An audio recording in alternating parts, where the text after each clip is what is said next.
The Best of the Super Juniors 32 has wrapped up, and it felt like the start of something really big indeed.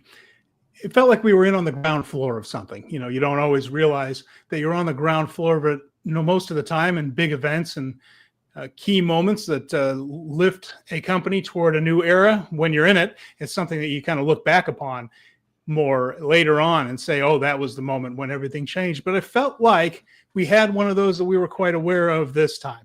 And it does feel like Kosei Fujita is on the verge of becoming the superstar in the junior heavyweight division they've been looking for a few years now. We're going to look at that and see where things are going in that division. And it's a bit of an interesting case and certainly different from past years. We're going to break it all down right now. With Jeremy Finestone, I'm Steven Conway. This is Speaking of Strong Style.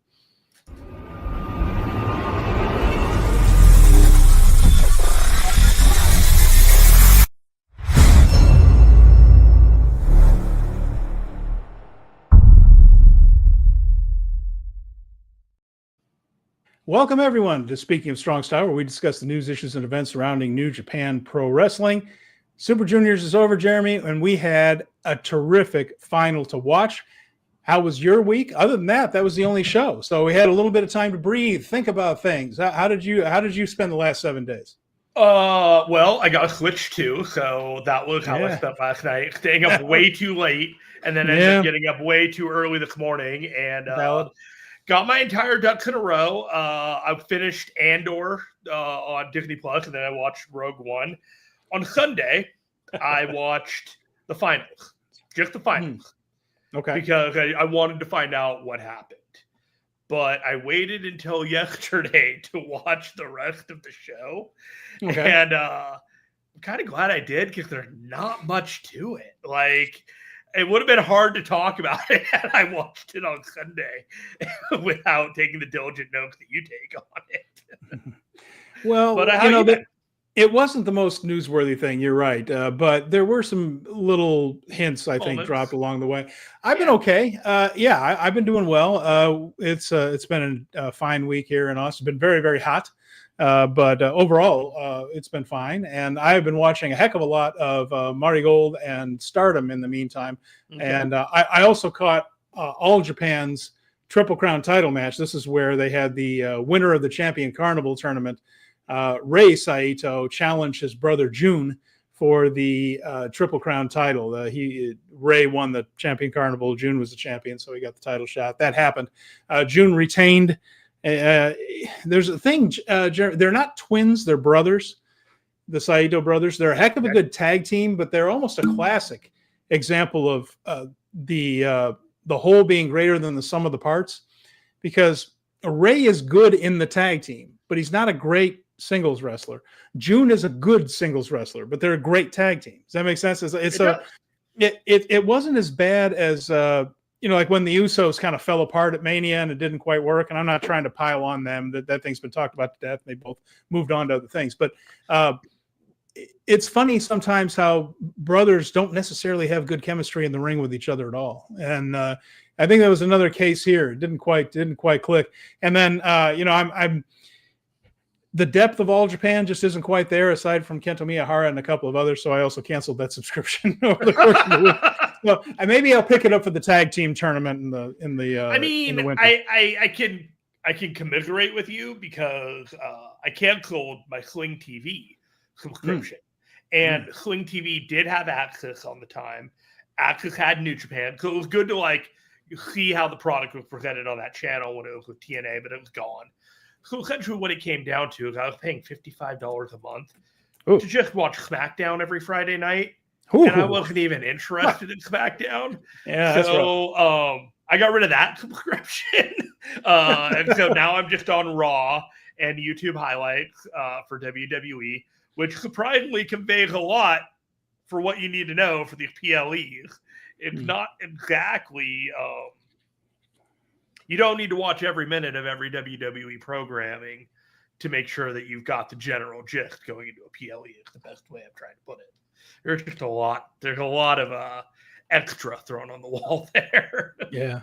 All right. Well, let's say hello to some of the people here that are watching us live. Brad is here. Hi. Glad to see you, Brad. Colin. Excellent. We're glad you're here. Fernando Zayas is here with us. Glad you are. Maria is here. We got a good crew with us now. We got some loyalists. Okay. So here's what's happening.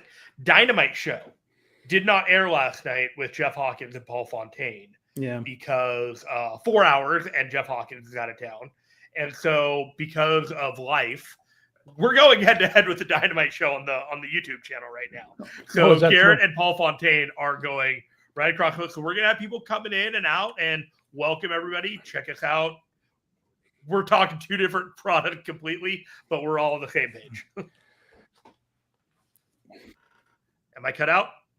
All right, and Jeremy's audio is kind of going in and out here, but I think I caught all that. DJ Convoy is here. He says, a lot of people in my circle were very excited about the final. I thought it was fine, but I wasn't wowed. Oh, I thought it was very, very good. I did enjoy that Yo was Ziploc Man for some reason. Yeah, he's been wearing his gear made of Ziploc bags for a while. There's also already some discussion going on in the chat about brother versus brother matches, and Fernando makes a good point. Scott Steiner and Rick Steiner did not set the world on fire. It wasn't terrible, but it wasn't that. And but what was terrible was Booker T and Stevie Ray. Just again, and Booker T and Stevie Ray is actually probably the best parallel between them and the Saito brothers, in that Booker T was considered a really good worker in his career, right? Stevie Ray, no, but they were a decent tag team. You know, and that's kind of how the Saito brothers are right there. But they did put the main event in Sendai, which is their home province. So at least there were people there that were into that part of it. And wanted to shout out DJ Convoy. He paid attention to me on Blue Sky. I rarely post there, but he saw it. He's here. Thank you, buddy. I want to appreciate you. No, and the Hardys weren't that good together. Yeah, boy. See, maybe this stay away from brother versus brother. It has the biblical aspect to it, you know, like it's just like this classic story and things, but maybe it just doesn't work in pro wrestling as well. You know, Dustin wasn't too bad. You know what? Yeah, that's true. That's a good one. There have been good ones, like Dory and Terry Funk hardly ever wrestled each other, but they were good when they did. Yeah, and I think they only did like 3. I have one of them on tape, one of the Dory versus Terry matches, and it was but they hardly ever did it. And their long careers, they hardly ever did Dory versus Terry. I tried to say both their names at once. I was thinking about what Owen versus Brett is an example of an outstanding. That's not a bad one either. I think that was great. That one pretty high. That's one of the better WrestleMania matches in history. At 10, yeah. I'm just being silly right now. No, I know. I'm just trying to think of all these over the course of the year. There have been a lot, but not all of them have been fantastic. Yeah, I wasn't really coming in thinking about brother versus brother. I could imagine what it would be like if I wrestled my own brother in a match, and it would probably be pretty terrible. It probably wouldn't be a great match at all. I think it would be entertaining to some for other reasons. Brad said we should have seen the matches between Brad and his brother growing up. Would have put Terry versus Dory to shame. It sounds like quite a war going on in the household there. That can definitely happen. Brother versus brother can get rough, no question. All right, there are a couple things.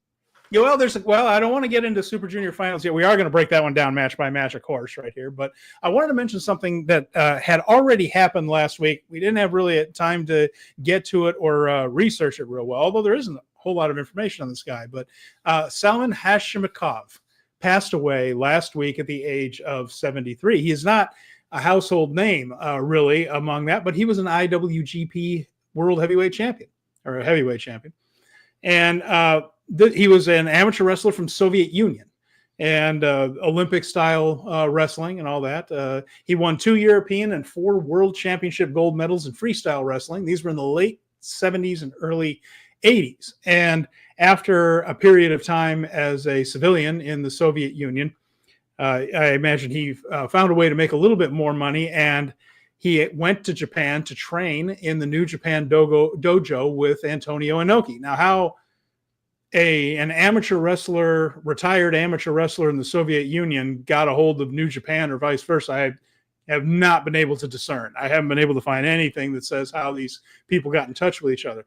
But we know that Inoki, from our past shows about this, loved guys with real legit amateur credentials. Remember, Inoki would hire guys to come in and lose to him, basically, to try to get that world martial arts title that Inoki carried around over. And Inoki always wanted to portray pro wrestling as the peak of the toughest of the tough. So he would spend a lot of money by bringing in guys from other martial arts discipline, doing worked matches against them, and with Inoki winning at the end. So I can see why he wanted to work with a Soviet wrestler. The Soviet wrestling program was fantastic. You know, some of the best ever came out of that group. So anyway, Inoki. Well, yeah. And then he debuted February 22nd, 1989. So quite a ways after his amateur career there. But to show you what they thought his potential was as a draw anyway, he beat Big Van Vader for the title 3 months into his career. And remember, Vader is the guy that squashed Inoki to get him over. Pretty good. Pretty good. Yeah. So they thought that he was going to be a big deal. But then he lost it to Riki Choshu not too far after. But got a world title run right there. And he wrestled along with another amateur from the Soviet Union. And I'm going to mangle his name, I think. But Victor Zangiev. Zangief. Zangief? Street Fighter 2. Oh, shoot. He had trained with Hashimikov. And that was his first New Japan opponent, were those two against each other in and they also competed at Starrcade 1990 for WCW, because if you remember Starrcade 90, they had the International Grand Prix or whatever they called it, but a tournament where there was a representative from each country, rather. And they were the Soviet Union. Well, in 1990, it would have been Russia instead of the Soviet Union. Let me pause you right there, and I'll give you the context for this. Please. Victor Zangief was the inspiration for the character Zangief in Street Fighter II, the mega popular 30-year plus arcade token beat 'em up. And so he was a real dude. I learned all of this from JD Oliva, who does the Mike and JD show. He did a whole write-up on this guy. And so his intersection on this is where I'm able to contribute a little bit of context. Okay. All right. Well, anyway, their careers didn't last terribly long in New Japan. They were never really great workers, but it was such a novelty. Keep in mind, this is 1989, 1990. Berlin Wall falls. The revolution in Romania, like the Soviet Union was in the process of crumbling away. And then suddenly there are these wrestlers in the New Japan ring, you know, like straight out of the headlines, right? And so they're here. And so once that died down, you know, they didn't have the work rate as a pro wrestler to really last a long time. Mm-hmm. And they were already 10 years after their amateur career, you know, certainly in great shape and all that stuff, but long-term pro wrestling wasn't going to be in the cards, and they faded away. But he died at the age of 73 and lived quite a long time after his wrestling career, hopefully happily. Don't know a whole lot about him because he just went back to Russia and lived there out the rest of his days. So, yeah, that was Salman Hashimikov, the former IWGP champion. Doesn't it just seem like it was just a chapter in his life? Like it was just a thing he did, and then he just moved on to the next thing, and then we heard about it. And it's like, do you think people believed him? Like if he's hanging out at a bar in Russia, or he's like, you know, I was a world champion, and you were big in Japan, where yeah, have another drink. I think in the early 2000s it was probably pretty tough, but I think this guy says he was big in Japan. Yeah, right, I think once the internet became more prevalent, he could probably prove it. But when the internet wasn't quite as like, oh yeah, like late 90s, people people no, you were not a world champion in Japan. Sure, pal. Yeah, sure. In Japan. Yeah, it was Japan. We wouldn't have heard of it, right? Yeah, okay. You probably had trouble convincing people. They're not blocking that behind information. That's not the case. I suppose you don't talk back to him too much. The guy was a 4-time world champion. Maybe you just age catching up with the call, and he was probably going pretty hard in some of those transitional chapters in his life, like being a transitional champion from Vader to Choshu. Yeah, and that's really probably what it was. Is they didn't really want to have Choshu go over Vader, and if they could do a transitional champion, then you build to the Choshu Vader thing. But down the road. Being a guy that you even have the cachet to look like, this guy could beat Vader. Like maybe once, you know what I mean? Like that. Yeah, that could rep. Like that. They didn't beat They didn't beat Vader very often. Right. They did not beat Vader very often. And I watched that Dark Side of the Ring. He was a beast back then, and he was very demanding about who he won and lost against before he didn't have that kind of power. You've seen the footage of Vader's introduction where he came out with the helmet, that scary looking helmet. Oh, takes the helmet off, and the steam comes out of the horns of it. And he was a phenomenon with like all the front gas. Yeah. Oh, it was so cool. It was just so cool. And to think that was almost Jim Hellwig, the Ultimate Warrior, in that outfit. Almost. When I was a kid, my first introduction to Big Van Vader was Boy Meets World, that on ABC. So it kind of defanged him for me. Like the mystique was kind of gone before I had ever heard about what this guy was. You know what I mean? Like I was in and out of wrestling at the time, so I knew pro wrestling. I ducked out of pro wrestling. I wasn't watching WCW. I was watching WWF before he came in. So he was just like not on my radar. And then the first time I see him, like he's just like, the sitcom appearances, as good as they were for cross promotion, they did have some damage sometimes in demystifying some of these guys. Triple H had a pretty strong episode of Drew Carey, the Drew Carey show. Triple H on that show did a heck of a good job the week he was on it. You can go back and find that in syndication somewhere. There was a movie that he did with the girl from Ariel Winter from Modern Family, where like they were on a bus together, and it was just like, "You're not a badass anymore, buddy." You're not a bad one. I'm sorry, your audio is kind of coming. You're not a badass. You're not a bad. You're not you're not a badass anymore. The game Triple H seems to be no longer the game. Well, I have a couple of things before we get to Super Junior Finals. First of all, I said something wrong a couple weeks ago, and I want to make sure I get a correction here.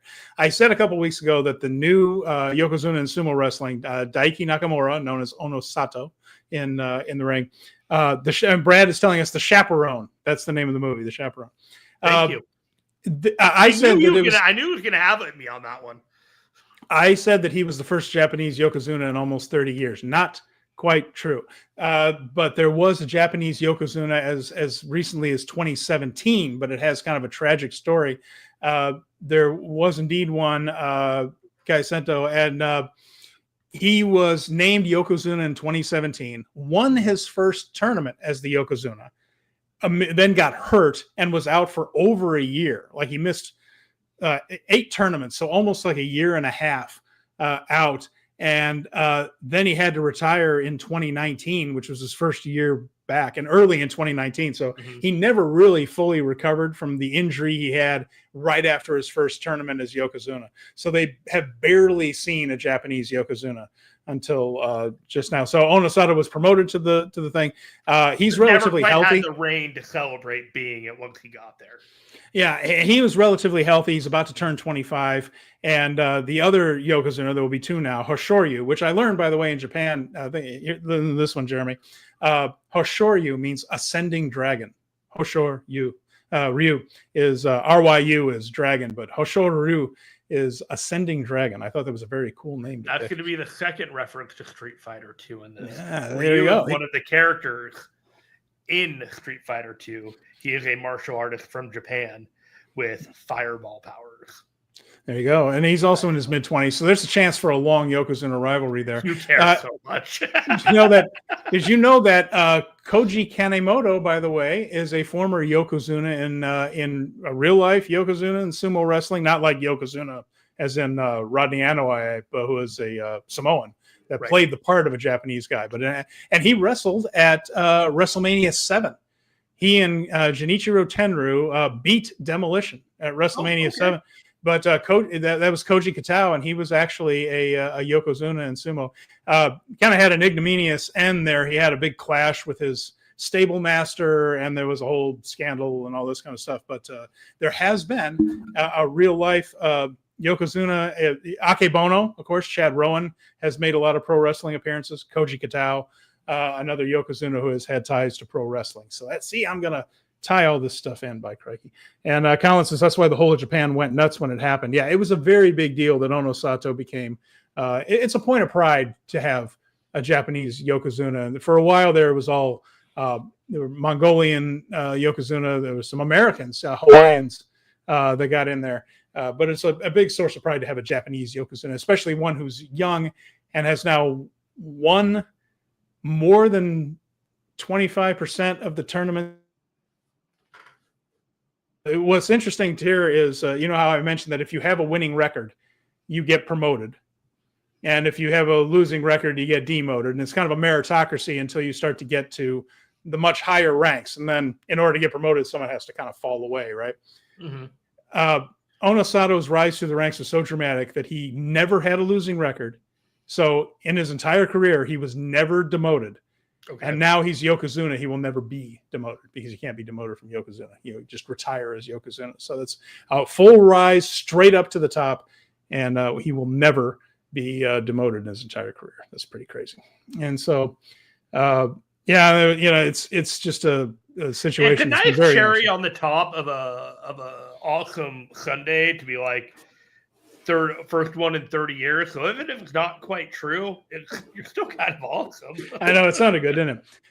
The other thing, I got an email. Oh, I got an email last week. Somebody emailed you? Someone emailed me. So that wasn't spam. I was shocked. It was from Team New Japan, the NJPW group that you, the fan club that you buy into. When I bought my, I got into it a couple of years ago in order to get tickets. I'm in that. I didn't see the email, so maybe I got to check my spam filter. Well, that's why, because I won a random drawing, Jeremy. I won a random drawing, and I got the monthly prize. There is I bet you didn't even know that you were entered in a raffle every month. They have a sheet. I won it. They have a sheet of things that tell you that you get, and I just like supporting the product. You know, like the fan club is more me supporting them than like realizing I'm getting a whole lot of perks out of here. So this is pleasant to me. I want to see what you got. Have you already opened it, or is this are we doing it live on the air? We're doing it live on the air. I broke the seal of the box, but I have not looked inside of it, just for, you know, dramatic effect. If you notice when people open Christmas gifts on TV, like the box is already kind of open. That's what I kind of did here. We're not tearing it up in it. So I'm going to open this and see what my prize is for winning the monthly. Literally waiting with bated. All right, here we go. So I got the box right here. I'll open that up and let's see what I got. I got a pack of tissue paper. Yeah. Oh, okay. Well, this fits in with the motif. So in the back here, I have a whole bunch of autographs on Japanese style. They're on that certain kind of paper and in the same size. I've got one of these. Let's see what it is. I got an autograph. I'm going to get an autograph. It's in bubble wrap. Campeón Tranquilo Ingobernables. That is a Tetsuya Naito autograph. Look at that. That is pretty awesome. Hey. Look at that. I haven't looked at that. It's dated April 12th, 2024. I'm not going to lie. I was not expecting that.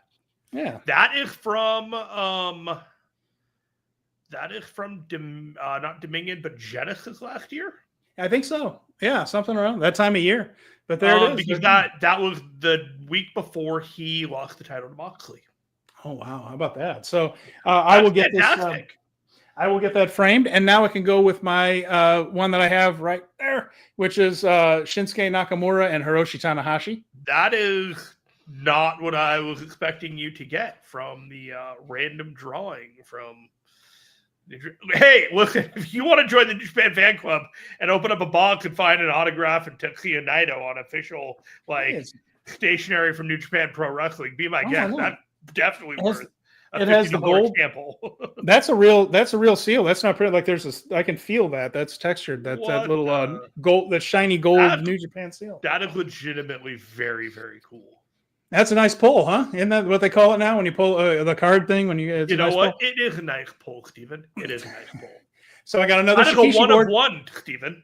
Yes, I got a Shikishi board. So there, and DJ Convoy has one signed by Tenryu. That's pretty awesome. That's pretty awesome. Tenryu, another former guess sumo. I'm not the cool one here. Jeez. Well, if you go to Japan like you were hoping to, and we'll see if all that turns out, I encourage you to go down to the Tudo-Okan shop. They have quite literally hundreds, if not thousands, of these boards that you can buy of all different kinds of wrestlers. I'll end up buying like one or two things there that's just going to be coming right back to the office here, and Yeah, Fernando, I appreciate it. He says impressive autograph collection. I'm very happy with it. So I have that the Nakamura Tanahashi one. I just bought a Misawa Jun Akiyama. I already have a Misawa, and there is the Burning Hammer one. That's the I'm a bad weatherman. Kenta Kobashi right there. There's Hazuki. And then over here, nope, that way, this way. That's Stan Hansen and Giant Baba. Stan Hansen and Giant Baba. So I'm doing okay. I'm doing okay. You just do the thumb backward every time. Just thumb backward every time. This is I should learn. I don't learn. All right. Well, there you go. But that was my unboxing. There's my prize. Well, sometimes you don't even know what's gonna hit you. And DJ says I have a lot of autographs because Ring of Honor used to sell them. Oh, okay. All right. Very cool. That's nice. Yeah, I mean, it's kind of a fun thing. I'm not an autograph hound. Like, I don't go running up to people to get their autograph. Mm-hmm. I just don't. I don't enjoy doing it. I think it's a little intrusive sometimes, and especially the way some people do it. I don't really want to be associated with those some peoples who are a little bit rude or pushy about it. So I try not to do it. But I am happy to purchase one in a store without harassing the signer. So. Back when I go to Comic Cons, I had a sketchbook and I got a bunch of people drawing them, and I had a sketchbook and I lost it that had an artist on there that I loved that died, and I never quite got back into it because it broke my heart so much that I lost the sketchbook with the artist that do the autograph, the little doodle. And it's fine, but it's always like one of those things like, oh, I'm still kicking myself about this one thing that happened, 15 years ago. And you're like, man, the artist is Mike Waringo. If anyone wanted to know, I don't know if you care, but it's Mike Waringo. I think my first wrestling autographs were when I attended an OVW show, one of the big ones at the Louisville Gardens, when OVW was tied in with WWF at the time. And they brought in Mick Foley and Kane. I'm trying to think of who else was there. Oh, Kurt Angle was there for that one. And I went to I did the Golden Circle thing. So I got to go through and get everybody's autograph. Mick signed the book of his book, his first autobiography. So that was kind of cool. But those are really the first. I used to stand around at the arena in South Bend, Indiana, Notre Dame basketball arena, and kind of watch the guys pull up, but I wouldn't ask them for autographs. I just kind of wanted to see them as they drove up in their rental cars. Have you ever been starstruck by a pro wrestler? No. Anybody? Like, is there any, like, have you ever been in the presence of somebody so, like, holy moly that you're just like, yeah, I'm starstruck? Oh, yeah. Okay. So a friend of mine, very good friend of mine, a guy I went to college with, great guy, and the guy that introduced me to the Wrestling Observer in college. He was the guy that had the Observer, the issue we passed around. His name's Ron, and he was we were both working for the school, the Indiana University Daily Student, the newspaper. Sports writers for there, and he ended up being a pro sports writer for a few years, and he covered the Final Four in Indianapolis when I was living in Indianapolis. And he had the inn. He got invited to the big CBS party, which is at a big revolving restaurant at the top of this building in Indianapolis. And he had a plus one. He just said, hey, I was the only guy he knew in town. I said, do you want to go? Of course I do. And we went up there, and we were kind of milling around the free drinks and the shrimp and all the other stuff. And I felt a hand on my back, and someone said, excuse me. And I looked around, and it was Mike Krzyzewski, the Duke basketball coach. And then right after that, I turned around the other way to get out of Mike Krzyzewski's way, and I almost ran into Peyton Manning. Who was there holding court, telling stories and all this kind of stuff. So Peyton Manning stands next to offensive linemen a lot, so he doesn't look big. Peyton Manning's a big dude. Mm-hmm. He is a big guy, and Krzyzewski's not how big offensive linemen are. Oh yeah, well exactly. And so like Krzyzewski's not super big. He's a normal sized guy and all that. But I just wrote, oh yeah, he's not so big. And then I was like, holy crap! And plus, he was the quarterback of the Colts. I was living in Indianapolis. He was probably the biggest star in town. Anybody. So that was kind of I would say that was one where I just had this little moment. It's like, oh crap, that's Peyton Manning and Coach K right there. Nice. Yeah, I don't think I've ever really been starstruck. Brad has one. He says, I met a ton of wrestlers and others. The only time I was starstruck was when I met actor Doug Jones. I was shaking when I met him, and my friend had to take my phone to take our picture. Is he the super tall one? Like, Brad, he's the super tall guy that does like all the different roles that require like immensely talented tall actors. This guy's like a signature guy. I can't even think of the roles that he does, but I think that's who he is. Brad has a good idea here. He says, I use my replica titles for autographs. It's a great piece, but hard to have authenticated if I ever want to sell them. Yeah, but if you keep them, it's a good point. It's a cool idea to have that. That looks good on a wall, I guess. I don't know if I would ever sell it. You know what I mean? Like, yeah, right. Yeah. Someday I'm going to die. I'm going to have to go somewhere. I'm going to be buried with that Stan Hansen Baba autograph. Yeah, I'm going to be buried around, and like this is all like a really cool like museum of stuff that I have, but it's gonna have to go somewhere sometime. So that part is the thing for me. That's the thing. Like no one I know really that would be from the next generation. You know, like my nephews don't give a crap about wrestling, and I'm just like they're going to be sitting around. It's like, why do I have this mask? Like, what is this thing? And I said, it's a Bushi mask. Who's Bushi? What? I don't know. You know, they just don't pay attention. So I don't know what I'm going to do. Maybe I'll donate it back to some. Thankfully, two of my three favorite things in the world have become popularized beyond belief, which is Star Wars, X-Men, and then there's New Japan Pro Wrestling. So by my track record, eventually New Japan Pro Wrestling is going to become one of the biggest things in the world. All right. Jeremy Orr has a question that's going to get us back on track as we approach the Super Junior finals. What matches should I go back and see from Best of the Super Juniors? Now, I will say, go ahead and make sure you catch the final because I think Yo and Fujita did a heck of a good job. Jeremy, are there any that come to mind? I'm going to look through things a little bit and pick something out. Well, I actually got asked this question the other day in the Discord, and so I had a list that I had written down just yet. But basically, I thought Desperado Nick Wayne was one of the best matches that I saw. I thought Mao versus Desperado was very, very good. I thought Kushida and Fujita, which was the grappling match, was also exceptional. The standard answer that I have is if the match had Hiromu, if the match had Desperado, if the match had Fujita, or the match had Akira, more than likely the match was going to be pretty darn good. Yeah, there were more hits than misses on the entire tournament, and in a lot of ways, it's telling you what matches not to watch because they were all above a certain caliber. I'll list a couple more here very quickly, but I will say Master Wato and Robbie X had a really good one. That one was Hiromu. Robbie X and Ninja Mac was the match that went viral in the beginning of the tournament. Desperado and Kevin Knight. That was a really good one. That one just came to mind. That was a terrific match. So there were a bunch of good ones, but you're right. There were more hits than misses. But yeah, Wato and Robbie X, and he was in the opener at Oda Ward Gymnasium, and I really hope we see more Robbie X.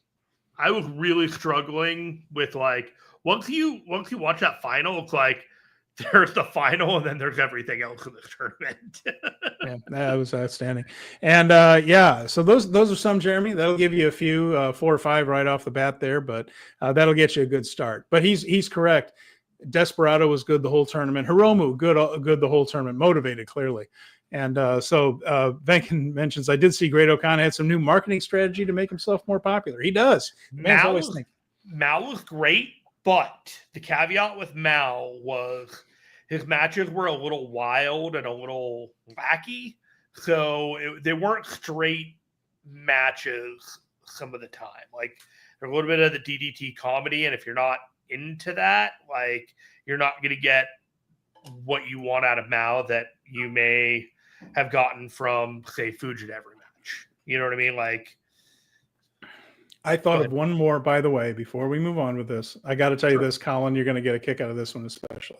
I mentioned the new Japanese Yokozuna Onosato. He went back to his home prefecture where he was presented an award by the governor of his prefecture. All right. I mean, all this stuff, all these ceremonies that are going on. He's the biggest star in the country sports-wise at the moment. probably even more than some of the Tokyo Giants.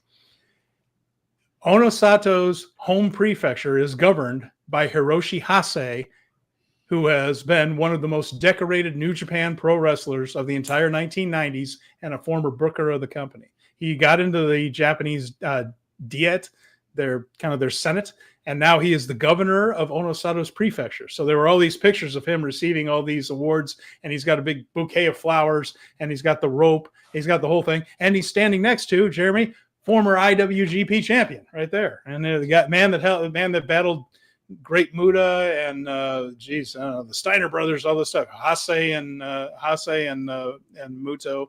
One of the great tag teams of that era. There it is. Pro wrestling and sumo wrestling still going hand in hand, even within the government of Japan now. So there you go. Real quick with Jeremy, it's like Jeremy Orrick, I got World back. Can you not watch the show on the app? Seems to change for each. Once you go into one of the shows for the Best of the Super Juniors, you can flip through to other shows within like the whole tournament and then go to each match. It's a branching structure with the user interface. So you got to go back out, find a match, go back to the date, pick the match you want to go for. And if you're picking and choosing, otherwise you just go down the list, watch the 5 or 10 matches that it was that match, and you're good to go. All right. So with that, let's get to the Super Junior Finals. Let's break down this card. There was some news, not a ton on the undercard, but it did hint at a few things, like I mentioned. We were at the Oda Ward Gymnasium. 3,044 folks showed up. According, that was a listed attendance. Who knows what the paid or real attendance was on that one. I will say that this is more than New Year's Dash, which was the show I attended in Oda Ward Gymnasium. Drew only 2,300, and it felt like there were about 1,000 people missing in that building. Was not packed at all. They got 3,300 for the anniversary show in March. That was headlined by Goto versus Tanahashi. Desperado versus Francesco Akira was underneath. This one drew 3,044, so a little bit less than the anniversary event. That's pretty good. Not bad. Yeah, it was a good turnout for that. That's pretty good. In the first match, Robbie X defeated Shoma Kato, and this was a good showcase for Robbie. And like I mentioned, let's get him back. Let's bring this guy in. He fits right into the New Japan Junior Heavyweight style, and just doesn't miss a beat. He went right into that tag team with Ishimori, and they were great. He goes right into this tournament, and he's terrific. Robbie X, I'm on board. He's grown on me so much. You know, like he came in 6 months ago for like a match, right? You know, it's like he's gonna be the partner X. Turned out it's Robbie X. And it's like, okay, that's dumb. And it almost like it was so dumb that I wanted to dismiss him out of hand. And then he was good. And then every time he's just like, man, you're better than I gave you credit for. You've been better than I give you credit for. And every time I see you, I don't want to say you're that good. But man, New Japan made a good decision bringing you in. Yeah, let's do more of it. And he fits in with the War Dogs. A British guy, you know, who can portray somebody with an edge. I mean, he can do all the flying, he can do all the moves, but he can look mean.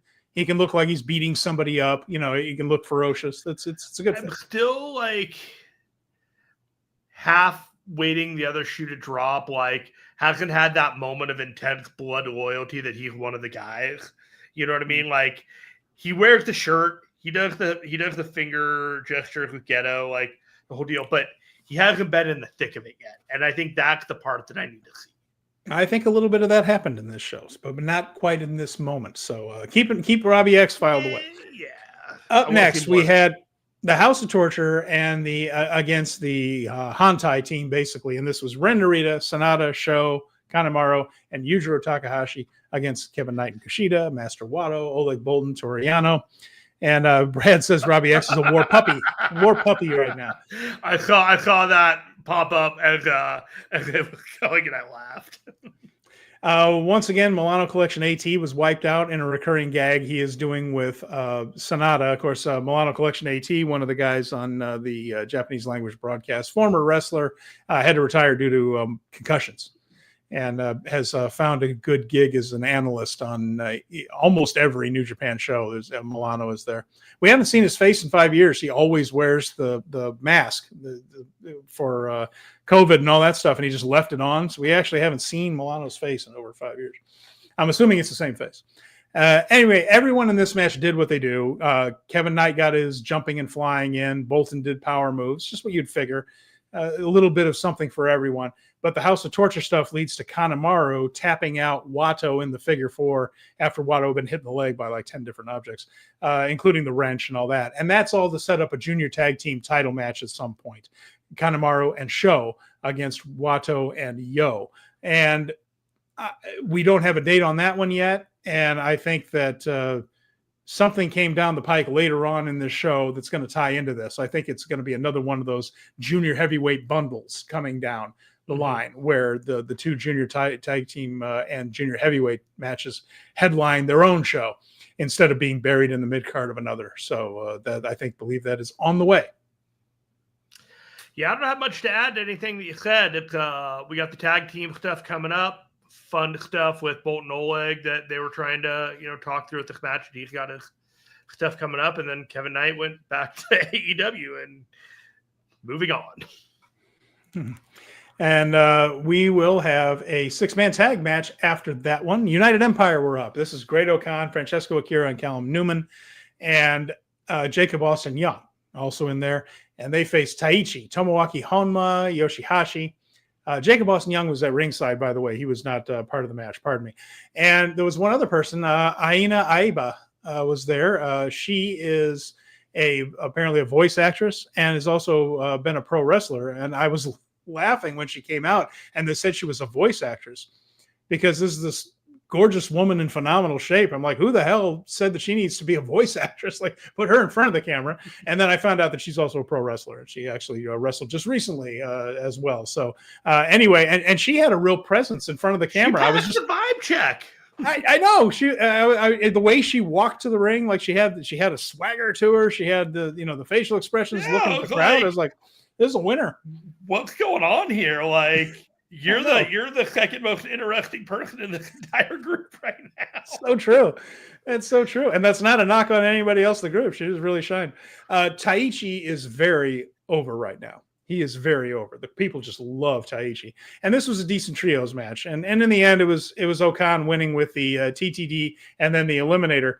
And this cracked me up as they call it the wrist clutch, where he grabs the claw to do the Eliminator. But instead of doing it as basically a choke slam, the Eliminator is basically a choke slam, except the hand's on the forehead instead of the neck, right? The guy taking the move jumps up. O'Khan helps him up, all that kind of stuff. Same thing as a choke slam. Only he was doing it to Honma, and Honma can't jump. So they came up with this gimmick that there's a wrist clutch version of it where O'Khan lifts him up in the air and then drives him in. So they found a kayfabe way around the fact that Honma can't take the traditional Eliminator right there. I at least thought I'm glad they put some thought into it. How about that? And that was the win there for Great O'Khan as they move toward other things. Yeah, there's a certain demographic. If you're in an age range right now in New Japan, you're just beloved by the fans. The Taichi, the Ishii, the Gotos, even a little bit of the Yoshihashi. It's kind of in that little, like, the Shingo even. Like, you're just kind of in that, like, mid-40s, like, to the 50s thing. You're like, yeah, we're cheering you. Don't care what you're doing. We're cheering you. Taichi, we see you. It's kind of what's happening right now. It's an interesting thing, isn't it? Because it's very different with perhaps the same result. Here's what I mean. Hiroki Goto, samurai dad, right? Brings his kids to the ring, has this Cinderella run. Everybody loves Goto. Everyone's rooting for Goto. Attendance is up with Goto as champion. Everybody's happy with this, right? It's a very different story because you don't have the kids. You don't have the family aspect, the wholesomeness of it.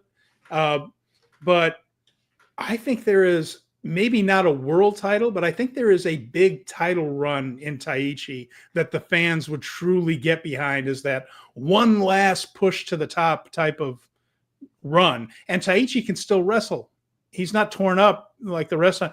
And if you did it right on the heels of Goto, I think it would fall a little bit flat because it's a very similar story of the the guy in his mid-40s who finally gets to the top after all this run.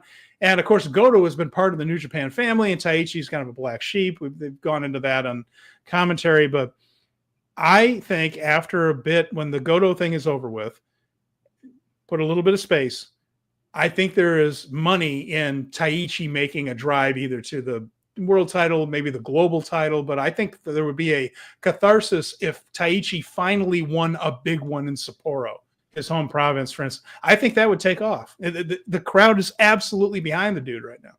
I think global title could work. I think he could pull off the global title. I think that's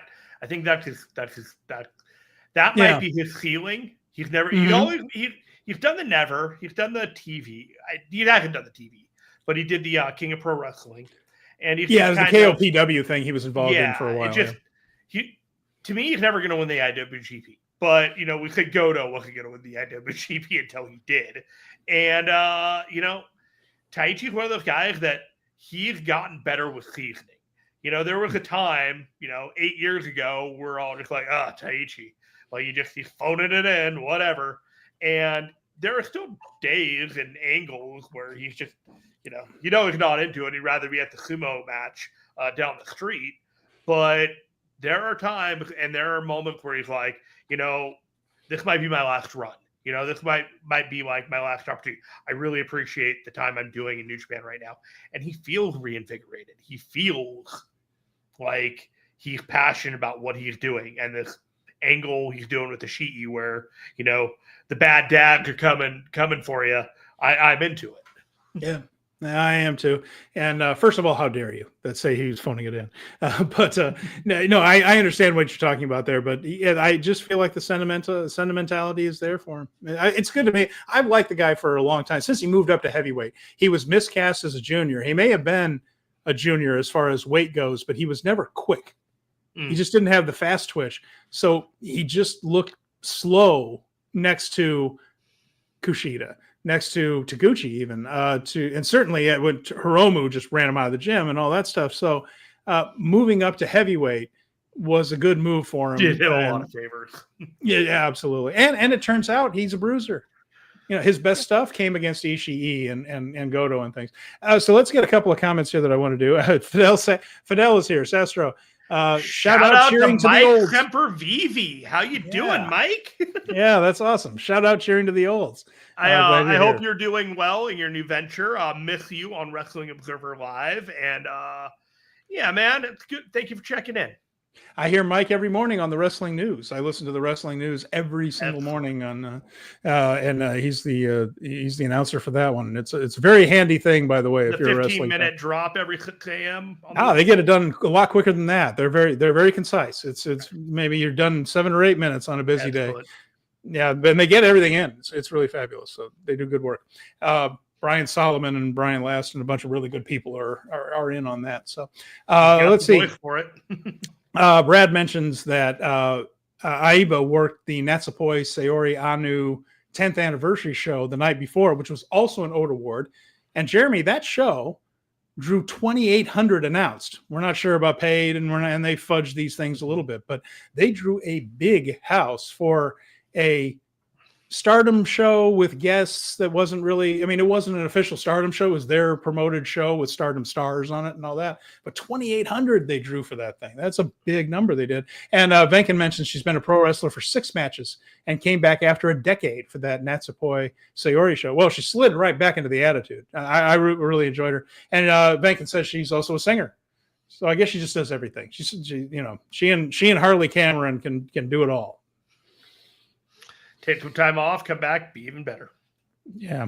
So there you have it. All right. So that was that match. And then we went on to another all skate here. We're just getting everybody on the card. We're working some heavyweights back into the equation to remind you that they're here. And Colin says he really enjoyed the anniversary show too. I'm glad it went so well. I'm a big fan of both those two. El Fantasmo, Shota Umino teaming up with Mao and Nick Wayne to face the TMDK crew. So that was bringing Zack Sabre Jr. back in after being gone a while. And you have TMDK dad, as we found out, the father figure, Hartley Jackson, with Ryohei Oiwa and Robbie Eagles, who was another guy that had a terrific tournament. So this was just another showcase match where everyone got to do a little bit. Fun spot in there where TMDK was working over all the different limbs of I can't remember who was selling it. And then you would do it, and then all at once they would rotate to the next limb. Yeah. And Hartley couldn't figure out which one he was supposed to grab, so he just kind of had to he couldn't quite grab it. He would go for the leg, and then it was taken. And then, well, crap, I'll go for the arm. Oh, that's taken. And all that. So that was Hartley will get it down. But fun match there, CR2 finish for ELP. So they wanted to keep him strong. And that is a way to put over the champion out here, get a little bit of a showcase for all the juniors in there, a little bit more Shota Umino, who was very baby-facey, Jeremy. I don't know if you saw this. This is the most baby-face we've seen Shota since the head shaving thing. He was back kissing hands and shaking babies. He was goofing off with the baby faces at the beginning of the match, doing the whole puffing out the chest. I'm like, oh, look at this. Like, maybe somebody went to Disneyland on their time off and decided to find their smile again, like Shawn Michaels. Maybe we're going down this path. So you remember earlier, there's one thing New Japan does not need. It's a Shawn Michaels. That's true. That's probably true. Behind the scenes, Shawn was one of the all-time great in-ring guys, one of the all-time nightmares backstage. Yeah, nobody needs that kind of energy. So earlier I had mentioned I watched most of the matches on the show yesterday, right? And somebody on the Discord had asked me, "Hey, what would you give a grade to Nick Wayne in the Best of the Super Juniors?" And I said B+. I think that he did a lot of really great stuff, and little things he'll learn. He's 19, whatever. When you see Kosei Fujita and you see the entire package at 22, you look at Nick Wayne and you're like, he's not quite there. So, no, but he has 3 years to even get to Fujita's age. Imagine how good it'll be if he keeps improving at this clip. So there was something I mentioned in there without realizing this match was happening. Like, in a lot of ways, Nick Wayne kind of reminds me of ELP, and just like the way that they wrestle, their body type, and just a couple of little things. But I think Nick Wayne is getting opportunities that ELP never really had, even though they both came out of Defy. And then this match happens, and they're like side by side. I'm like, oh my God, they look like brothers. Well, we'll see them down the road, perhaps. There, I wouldn't mind seeing Nick Wayne a little more. I know AEW probably will end up with plans for him eventually, but I would like to see him. I don't know if we'll get him for another Best of Super Juniors, but I think it was pretty awesome we got him for this one. And after that, we had Teton and Yota Tsuji against Clark Connors and Taiji Ishimori. This was basically a way to build the global title match for Yota Tsuji, and he just won with the Gene Blast. It was about putting the champ over, and everybody else just got a few moves in to show off. So only 7 minutes, 56 seconds here, so not a lot of time for anybody, but put over Tsuji, get the global champ over, and into the locker room. I don't mean to be like brash about this, but this was the match where it's like, oh, this is that kind of show in the prelims. Got it. We're just getting it ready for Dominion, because I think this is the last show before Dominion, right? Yes. Yeah. So we're just on a break, and we were on a break. Yeah, there aren't even house shows scheduled. I don't believe that aren't televised. I don't think it's even that. I just think we're going straight to Dominion here. After that, we had a match that was, quite frankly, more entertaining than it had any right to be. And I was laughing because Walker Stewart introduced this as match of the year contender, Evil versus Ghetto. And everybody kind of cringed. And I thought, I thought I was going to watch this one through my fingertips and all this stuff. This is the spit take match. You see it announced, you're like, what? Like, excuse me? They made something out of this. This was actually pretty fun to watch. And Ghetto, outfoxed Evil at first. He had Dick Togo handcuffed to the entranceway before anybody could even attack Ghetto. He came out there with, what did he have? He had a cane. He had, I'm trying to think of what else he was carrying. He had weapons. He had a cookie sheet. That was what it was, a cookie sheet.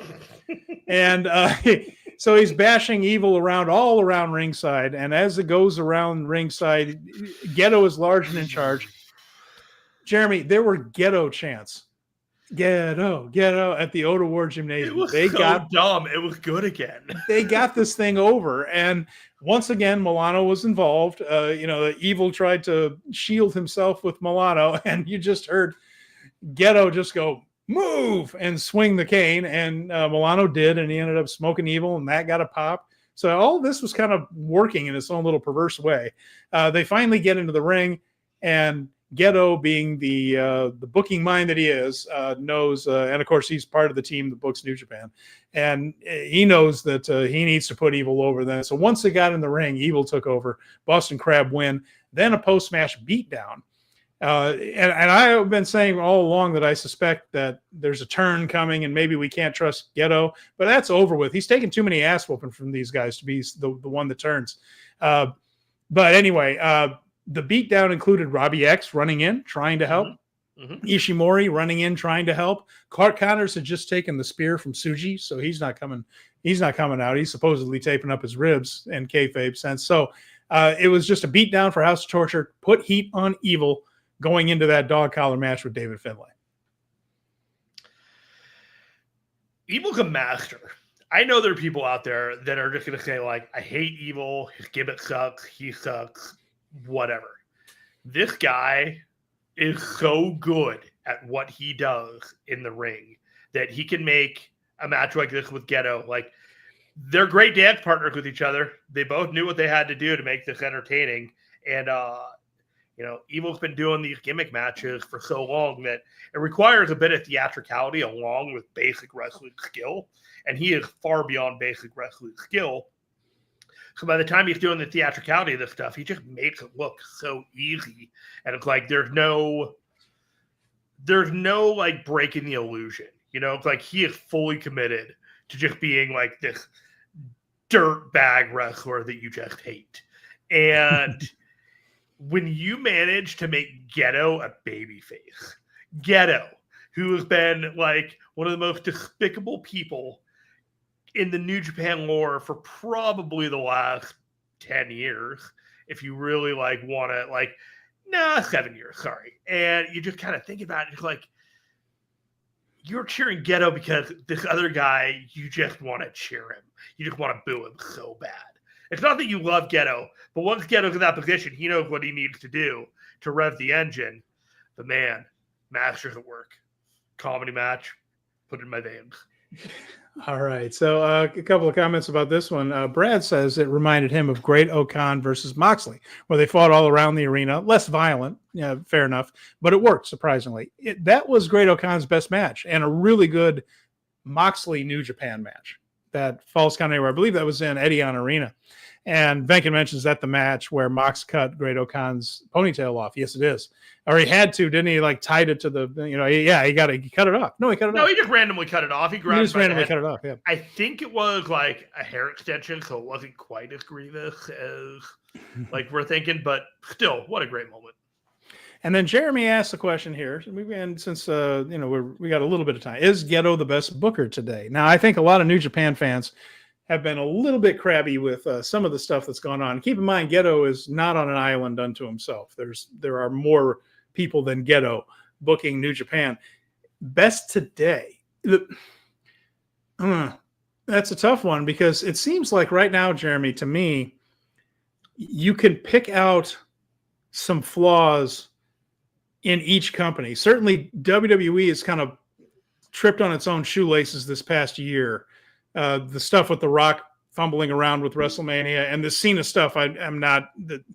There's other stuff that's not working like it used to. It's still got a lot of momentum. It's still doing well. There's time to fix it, but I don't know that they don't have the mojo they had when Cody winning the title and all that. AEW is a blundering mess. We know how you feel about AEW. Yeah, it's a clown show booking wise. They can make good matches, but they have no. There are things that okay. Let me ask. I need to. Never mind that. But this. Is it what I think or the general consensus of? What I think is that actually we should also look at Taro Okada over there in Stardom, who has that company on fire right now. Even if you don't like everything he's doing, objectively, they are on fire. Tickets are way up for Stardom. So maybe him, that's one. But it's fair to say that business is up over the last year for New Japan. Okay. So what are your thoughts? Okay. So if there is going to be a industry-wide vote, like say the Wrestling Observer End of Year Awards, I don't think New Japan is winning any Booker of the Year awards in any way, shape, or form. I think it's probably going to come down to Tony Khan or Triple H as being the guys that are in contention for this, even though Taro Okada is probably deserving of the number 2, number 1, number 3 spot, even though I don't think they're going to get any one of those based off of the global attention. There aren't enough eyeballs on them, are there? Right. Yeah. Here's the other thing about the New Japan booking, and this is the reality of it. They've lucked into this success. There hasn't been an amazing job booking this promotion this year. It has basically been like, hey, Goto seems to be hot. Let's go with Goto. You know, like the damage. I'm sorry to interrupt. Go ahead. Hear me out here. Yeah. Like the plans for the booking, like you've had War Dog stuff with House of Torture. You've done the New Japan Cup. You've done all these things.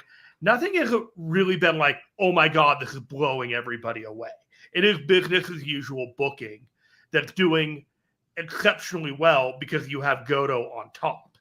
That's kind of how I look at it with the booking right now. Like, I am not especially like thinking that the booking for New Japan is revelatory or groundbreaking right now. They're going with a really solid champion in Goto that is driving a lot of business and a lot of interest for me personally. The best of the Super Juniors tournament, really, really good. Excellently booked tournament. The outcome of it has me a little frustrated and a little annoyed, and we'll get to that in a little bit. So I'm just like, I don't want to say that New Japan is just an amazingly booked company. It's doing well. It's competently booked. It's fine. But it's not like, oh my God, this is the best it's been in a very, very long time. Yeah, we're not quite there, but I think we're on the right track. I mean, sure. We've said all year long, 2025 is about building stars so that they can take off in 2026. And I do think they're doing that. And I think this show is actually a huge step toward doing that very thing. I agree with all of those things, but we're not there yet. And some of the part of building up to get to that stratospheric moment is lulls and taking your time and waiting for your moments and not giving you everything now. And that also just kind of leads to, okay, we're not there yet. We're waiting for that moment. We're waiting for this. We're waiting for that. And, you know, we're going to get to talking about the Dominion main event in a couple of weeks, but there's, discussion about who's going to win that match. And, like, I don't think there's any question who's going to win that match, but that's the level of dialogue of the direction of where we're going. It's like, and if this one guy wins the match, what changes? And if this other guy wins the match, what really changes? And nothing really changes if Goto or Shingo were to win that match. And that's why I'm thinking about the booking right now. It's fine, but it's not groundbreaking or exciting. And let's see what else we have. And he said, we're going to, and Venkin mentions we're going to get Okada Omega. Yeah, I mean, and AEW can put together good matches. Like, they know who's going to wrestle well against who. They can do that. Dynamite is unwatchable. Collision is completely unwatched. I don't think there's anybody that's seen that show in a month. And it's just bad TV to get there. Once you get to the pay-per-view and all that god awful gaga is over, there's something there. WWE is just kind of boring lately, but WWE is academic, I guess. Like, there was a rock star mentality once Triple H took over a few years ago, but now we're just kind of, you have Money in the Bank, and we're going to do this match of Money in the Bank, and then we got a 2-night SummerSlam, and we have to make sure that all these matches, and it's just kind of cookie cutter clockwork that we're going to these things, and they have moments planned throughout the year to kind of get it. Just kind of feels a little vapid to me right now. And then AEW is a pay-per-view company. All roads lead to having these really great matches to the pay-per-views, and the success and failure of the company is predicated to how engaged the audience is with the build towards the top stars and the matches that they're going to have. And right now they have a lot of top stars and a lot of matches that people are really anticipating, but they also have questions about, was that the right guy to be in the main event? You know, it's like you put one guy in the main event with Jon Moxley, but you're watching the show and it sure seems like the main character is the guy who lost to Hangman. Oh, my goodness. Hangman. Oh, I mean, I live in Texas. I was thinking about going to this show All In, and then they came up with Adam Page and Moxley. I'm just like, oh, Christ. And yes, there's Okada and Omega on the thing, and I'm just like, but we're getting sleepwalk Okada. I mean, smart move. If you've got this guy handing you money hand over fist and you don't have to do anything, don't do anything. He's not going to know the difference. And he has been very lazy in AEW. And maybe Kenny will bring it out of him because it's Kenny and all that kind of stuff. Maybe. I feel good about that match. I don't know why. I feel like everyone's going to be on that night. It's going to be a hell of a show. If you, kind of seems to be like, the check's going to clear whether I do anything or not. So I do anything. But anyway, that's all. If I were in the vicinity, I would strongly consider going if I could find a good ticket and a good view. We'll see. It's a nice stadium. It's fun to be in that stadium. Yeah. We're only halfway through the year, by the way. There's an entire half a year to go before we can determine who's the best at anything this year. So we're only at halftime for that one. Sure. The next match is a trios match. We're going to get back to this card. Hiroshi Tanahashi, Dragon Dia, and Ninja Mac. Yuya Uemura, El Desperado, and Taka Michinoku on the other side. Take a wild guess what happened here. And, this was, again, basic stuff. We're getting Tanahashi ready. We got the high fly flow to win. Everyone got a little bit of shine. And then afterwards, Jun Kasai comes out, of all people, with his theme music playing and everything. Crowd reacted positively. And he has issued a challenge, or an invitation, rather, to El Desperado. And they will be having their death match, bleed out and cover everybody in blood at Korakuen Hall later on this month. It will be for the IWGP Junior Heavyweight Title. And so this match was to get Tanahashi over for his match coming up at Dominion, and then to promote this other show that's coming up at Korakuen with Despe and Jun Kasai, who is, I don't like deathmatch wrestling, but I can't deny that Jun Kasai has some weird charisma that makes you want to just kind of pay attention to him. Their match in 2023 was awesome. I couldn't take my eyes away from it, and it was probably the best death match I've ever seen outside of the Lucha Underground match with Killshot and Strickland or whatever, that the 3 stages of hell match or whatever that was. I was just so annoyed because I had heard about this match without watching this match and found out that the winner of the Best of the Super Juniors wasn't even getting their match at Dominion as a result of this. And I was like, literally, my response was like, oh, all right. Guess I got to take this seriously. All right, here we go. And so I have thoughts about that we'll get to after we, get through the finals here. Totally fine match, though. This is where I just thought New Japan just was getting too cute with their booking. Yeah, I'll disagree with you, but we'll get to that when we get to it. Yeah. After this one, next match, we had this was Hiromu Takahashi and Shingo Takagi against Goto and Ryusuke Taguchi. So what we have here is the World Heavyweight Title match preview with Shingo and Goto. Again, basic stuff, very similar to what we saw earlier with Tsuji and Titan, where this is just the challenger in this case, but just building up Shingo Takagi. He wins. He hits the Burning Dragon on Taguchi to set up the title match, and he's going in strong against Hiroki Goto. He's wrestling aggressive. I thought this was a good preview. They didn't do a whole lot. It was only about 9 minutes and 10 seconds. But what I saw of Shingo versus Goto whet the appetite for me. I'm ready to see this match. Did you see they're doing a press conference with Hiromu, Shingo, and Yoda next week? Okay. For the group. Yeah, so apparently the future of the faction going forward. They're doing a lot of trash talking, Goto and Shingo. One of them's got a title, one of them's got a faction, one of them's got kids. The other one's got no title, got no faction, got no kids. Yeah, Goto was riding him on that. He says the guy sounds like a loser. I was like, damn, that's some Matt Riddle, Seth Rollins energy right there. Sad trombone out for Shingo Takagi. I was just like, bury the dude 6 feet under. I still think Goto's winning, but man, yeah, you pulled out the shovel for that one. This will be a good match. This is going to be a good match. I'm looking forward to it. It's going to be good. All right, so that was a preview for that one. Then we had the finals. We had the Best of the Super Juniors 32 finals, and this match went 28 minutes. Yeah, just over 28 minutes. Kosei Fujita and Yo, there were a match. Throughout this match, Yo would do some of Yano's act. He would do some Ishii in there. He would do a little bit of Okada.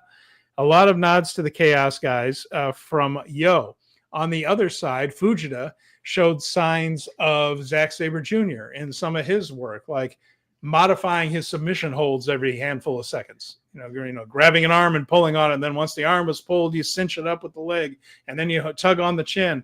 Every few seconds, changing up his submissions a little bit, very Zack Sabre Jr.-ish there. So both guys working the match in a way that reminds you who their influences have been over the last few years. And then they started going into submissions. They both, I thought this was funny, Jeremy. Of course, as the tournament went on, the kinesiology tape budget ballooned. Yeah. And both these guys had their left shoulder taped to within an inch of its life for this match. The left side is what you normally work by default in wrestling. You don't have to all the time. It's the right side in Lucha Libre just to mess you up. But for the most part, the default, you notice the guys will work the left arm, work the left leg.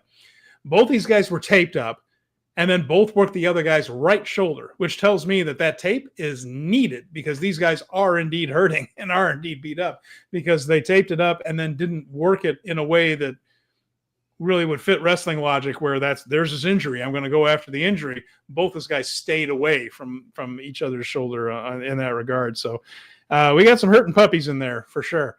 But in the end here, the fans were just loving this as it built up toward the end. I recommend you go back and watch it right there. But there was even a really cool thing at the end when they're starting to hit the big moves. Yo pulled out a GTO in honor of Goto, and then he ran toward Fujita, who hit a Zack driver out of nowhere, the way Zack does it. I love that. Crowd really responded to that. And that's another one of those New Japan Easter eggs that if you don't watch all the time, you're not necessarily going to catch that. You just go back and watch this match in a bubble, and you're not necessarily going to catch all those little Easter eggs they put in there. In the end, there was a thrill ride from Yo, or there were two Yo from Fujita. Not a great looking thrill ride. He gets the win. This was a great match. And there was a big moment of catharsis in there afterwards with TMDK hugging him. They were talked about how Zack picked him out as a young lion at New Year's Dash in that building. And now here he is, the youngest Super Junior champion there's been, the youngest since Will Ospreay. This guy is the future ace. He's the guy. He has it all. And he has ascended to the top of the Super Juniors. He also said that with this whole Jun Kasai thing on the horizon, he's going to wait until after that match and take on the winner. And this was, which actually shows a little bit of intelligence on Kasai. If your possible opponents are going to make each other bleed out later that month, go ahead and face them after that, and see if that transfusion works as well as they were hoping. Now, the kayfabe, that's the kayfabe storyline here. The real storyline is, of course, that right now they feel comfortable enough with El Desperado and maybe with Yo and Wato. I predicted Fujita would win this match because Yo and Wato had stuff to do, mostly. And then I also thought it's time to launch Fujita. But they feel comfortable putting those two matches on, a junior tag match and El Desperado in a main event a show. I'm okay with that considering we have a dog collar match, a global title match, a world title match. Rather than these matches be fourth and fifth from the top, having them be the main and semi-main of another show, it's been drawing. It's been working. They feel confident in them. Desperado seems comfortable in the role. I'm kind of okay with this, that this isn't at Dominion. Normally, I think I'd be screaming, but we've seen evidence that this works. We've seen the match, the Best of Super Juniors final at Dominion. We've seen the challenge happen at Dominion. We've seen different variations. It's just, you invest all this time to watch all these matches with an assumption that the payoff is going to be happening at the big show happening at the end of the month. And it doesn't happen. You're like, yeah, I created that expectation for myself, but I had a reason to have that expectation. And really wanted to see Fujita and Desperado at Dominion. I thought it would have been the capper to an all-timer card. The card's still fine. The card's actually really, really good. And you're right that, like you could overstuff the burrito. That's not impossible, and you could save it for another time. And they do feel very, very good about the junior heavyweight division in New Japan, where they're constantly putting these matches on a different show. So I guess as a result of this, Fujita will not be the youngest junior heavyweight champion as a result of pushing back the thing. It's fine. Yeah, but I don't know if that's the biggest deal in the world compared to how they won the best of the Super Juniors. He's got that it's a 1-2 punch rather than I get it. I'm not that worried about it. What was I saying? Well, you just said that rather than being in the middle of a card. Yeah, I just I've had complex feelings about it, and I've kind of booked out the rest of the year based off of what they're doing. And I actually think they got some really cool stuff that they could do if they wanted to go that route. And I'll get to it after the rest of the thing, because I still want to talk about this match. Steven, this is the second best match in New Japan this year, behind the Gabe Kidd Kenny Omega match. Wow, you really liked it. Really fantastic. Better than Goto Zach. I think so. Yes. Wow. Okay. I think Goto Zach probably number 3, and I think a lot of it had to do with the emotion and the vibe from the crowd, but work rate and style and pace and everything about it. This was one of the best matches of the year. It's not going to get the love that it should because it's a junior heavyweight best of the Super Junior final. Quite simply does not get the play that a WWE or an AEW pay-per-view or even an IWGP heavyweight title match is going to have. But it is one of the best matches of the year, and I thought that Yo had probably one of the best matches I've ever seen him have.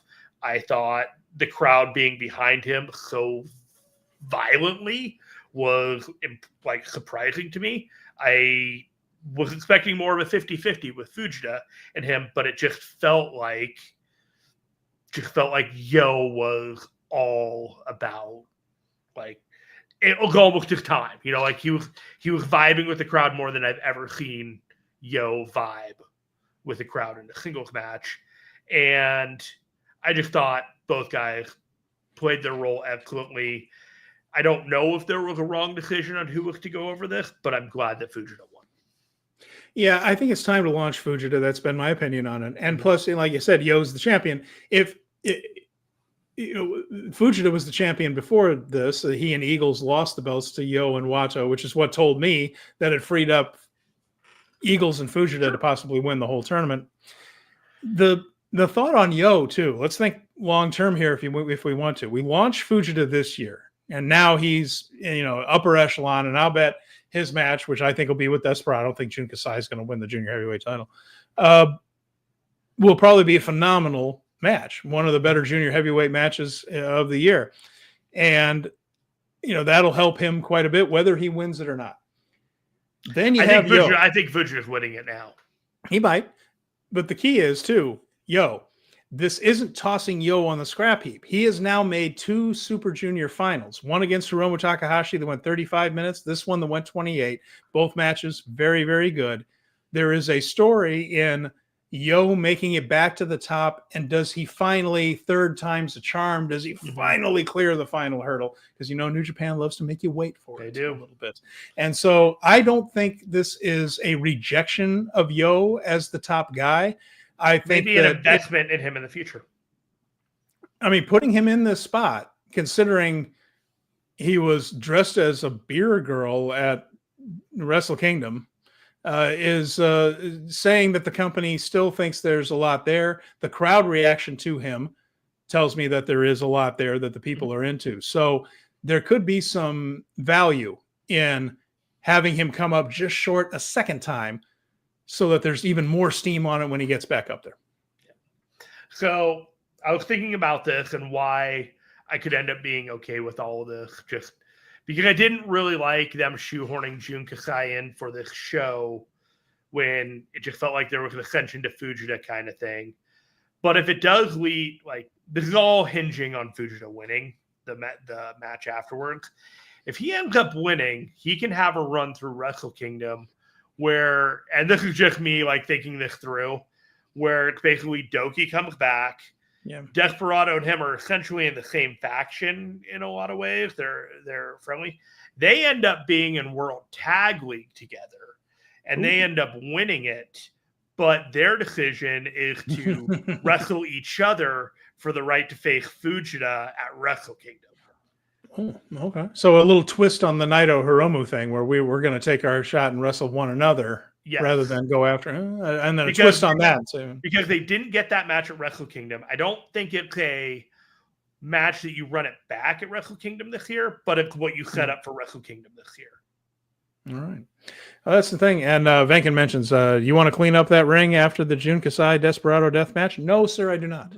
I do not want to clean up that up. I feel like I get cut to ribbons. I think you just kind of collect the mat together and you just throw it in the trash. Just throw it out.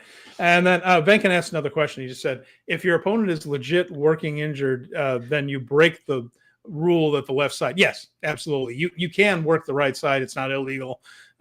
Some people throw fits about it, but mostly people who aren't wrestling currently that'll throw fits about it. You can work the other side. That is, and they did in this match. But yeah, I mean, don't work an actual injury. That's the thing there. So, yeah. Oh, okay. We'll get to Jeremy's question here in a little bit. But yeah. Okay. Well, yes. And Brad mentioned something that I did want to get to. Naito announced today he does not have the rights to use his theme or the LIJ name. Well, no, New Japan owns those. That's how this works. And he's going to announce what he and Bushi are doing next. I'm curious about a couple of things with that, Brad, but it sounds like bad blood between him and New Japan. I think they're annoyed with each other for sure. But he said he doesn't have the rights to use his name, so he's going to have to come up with his own thing for he and Bushi. I found this interesting, Jeremy, because it's different between the two Bushi Road companies. So I'm not surprised Naito can't use LIJ, that's a New Japan trademark. I'm not surprised he can't use the Stardust theme. It's a New Japan song. We wouldn't expect someone from WWE to take their music and their name with them. We see that constantly where people have to change. Japan is different than the United States. I understand that. So again, I'm not surprised that that's a situation that Naito has to get a new song, has to get in now that he's left the company. And again, he's not retiring. This would be a different psychology if he were retiring, but he's leaving the company and could potentially work for somebody else. So there is a little steam on that. There's a little heat from the company to Naito on that. A little heat from Naito toward the company for not giving him a contract he liked. So there is a little bit of off-puttiness. The part that mystifies me a little bit is people that leave Stardom can take their name and their music with them. Because Mayu Iwatani's her name, so that's the thing. But both of her themes, both her regular match theme, which are both bangers, and her title match theme went with her to Marigold. And nobody really has to change their name, even if they aren't using a real one. But a lot of them do, Utami Hayashishita and all that stuff. But and Yuzuki added the Victoria into her name, that type of thing. But it's different between the two companies, which I think is interesting. It's in. When Julia went to Marigold, she took the Donna Del Mundo song with her, and I'm puzzled by how all that works in some ways. But yeah, Naito is apparently not the owner of those, and so there you go. He's going to have to come up with something new. But there does seem to be a little antipathy in there. But I think it comes from the psychology that Naito isn't retiring; he's going to leave and work for somebody else. And New Japan doesn't want to do a whole lot to help him out. All right, so Jeremy Orr wanted to know best indie promotion for in-ring, and Brad got an answer for him. They're DPW, which people love, and then the new, basically a Ring of Honor model of wrestling. So some people like Rev Pro, and I think they have a streaming. They have a streaming service that you can check out. That's the British-based company. Some people like that one, and they have some really good talent in ring. There's Maple Leaf Pro, which has got yes, yeah. That they've had some strong lineups. They've had some strong lineups too. Yeah. All right, let's talk about the Deathmatch show real quick, and then run down the card that's been announced for Dominion and get out of here, man. Okay, so the Deathmatch is coming up. The date on that was the 24th, right? Yeah, we got the 24th, and the Tanahashi Jam is on the 27th. It's all sandwiched in between the Road to New Japan Seoul tour that's happening at the end of June. Seoul. All right. And then we will have Dominion, which is the big one. That is going to be on the 15th. Osaka, of course. Osaka Joe Hall. Remember, Edion Arena is being renovated for that's the normal place for Osaka Joe Hall has been the site of Dominion before. This is a big building. It's a little ambitious. We'll see how many people they put in it. Hopefully just more than they had in Edion Arena last year. The card. We will do a full preview of this one next week, but I am just going to run down the matches because we've gotten them since the last show. Kickoff match is Young Lions, Murashima Kato versus Nagai and Masatori Yasuda. After that, we will have the War Dogs versus House of Torture. That is Ishimori, Chase Owens, Clark Connors, Drilla Maloney against House of Torture, Sanada, Ren Narita, Yujiro Takahashi, and we have another dreaded X, who is the mystery man. We'll talk about that a lot more next week. Do you have any thoughts about it at this exact time? I've got a ton of thoughts about it, of course. I don't have a single person in mind. I'm leaning toward Jake Lee, but we'll see what happens. Okay.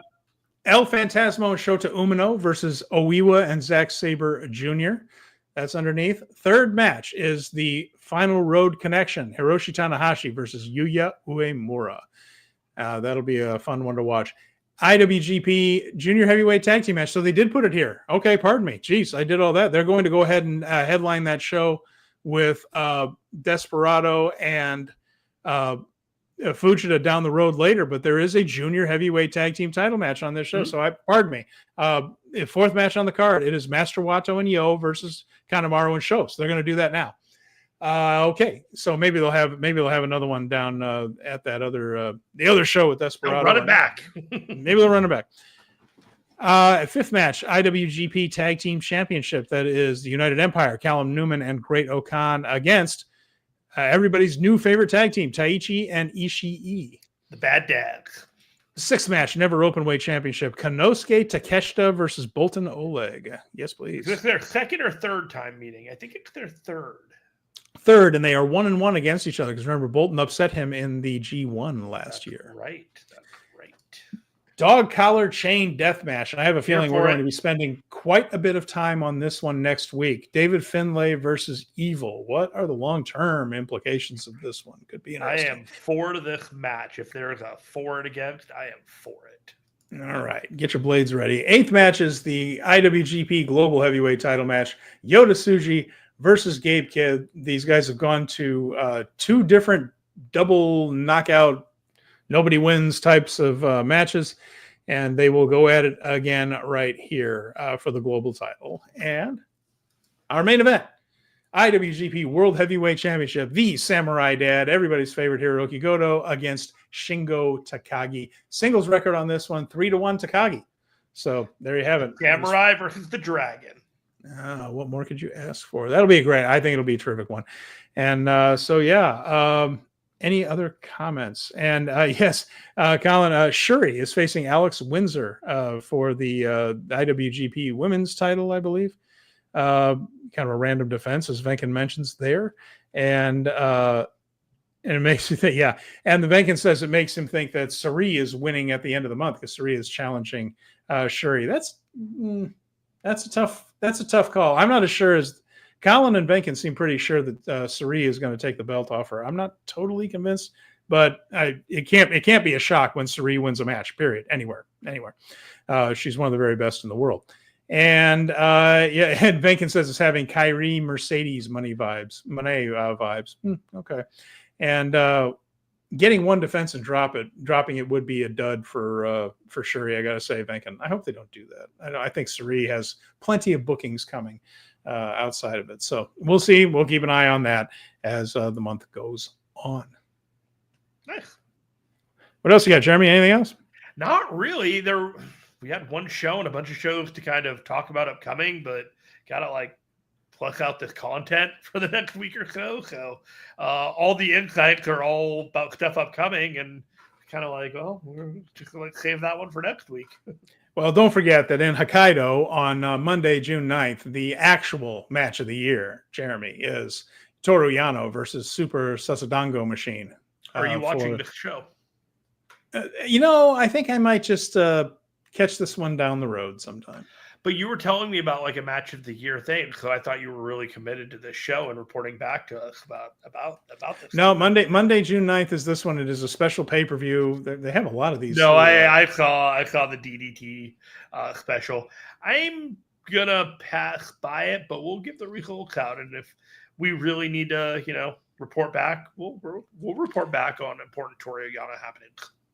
It's a one-match show, so there will be twists, turns, special guests coming in and out of this. When you say one-match show, are you saying it starts with one match and it continues the entire show? The match just keeps going? It's the only match on the card. That's unbelievable. Okay, here we go. Which is why I'm saying that there's going to be people that come in, do some things for 10 or so minutes, and then work their way out of it. And they'll find a way to stretch that. I mean, it's all comedy. It's Yano and another comedy wrestler. So this whole Japanese gimmick wrestling shows are a different beast altogether. You hopefully know what you sign up for. All right. And everybody's just writing off Shuri just because she's wrestling Suri right there. Are you Shuri? I'm not sure. I'm not. You're not Shuri about that? I think that Bushi Road might pay Suri whatever it takes to put Shuri over her on there. I think 90 minutes. You refuse to sell my stupid joke. I got it, Dad. I got the joke. All right, we want to wrap this one up for today. We'll clock it down. Thanks, everybody. I had a great time with this motley crew in the live chat. Thank you so much. Yeah, we appreciate the interaction. That's the part I really enjoy. So, next week we will be doing the full preview of the Dominion card, and we're going to go over match by match. Any other news that comes their way, any results from that DDT show, we'll talk about whatever Naito and Bushi are announcing. So we'll have things to discuss. We will have things to discuss, even if there aren't any shows to break down. But we do have some good stuff to preview. So thank you, everyone who joined us live. Thank you, everyone who's listening to this later as a podcast. We very much appreciate your time. So for Jeremy Finestone, I'm Steven Conway. This has been Speaking of Strong Style, and we will talk to you again real soon.